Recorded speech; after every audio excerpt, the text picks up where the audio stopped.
So we're so excited. We're getting the new fridge today. It's literally like 3 refrigerators. This is so amazing, you guys. Thank you for your donations. Thank you for your prayer and support. Here it comes.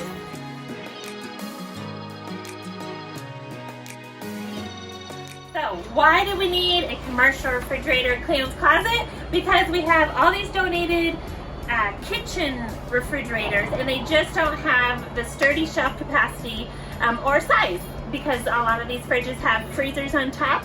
You don't have as much refrigeration space. So this new beauty is 3 doors wide, and we have good durable shelves that will hold gallons of milk without going like that. So we're so excited.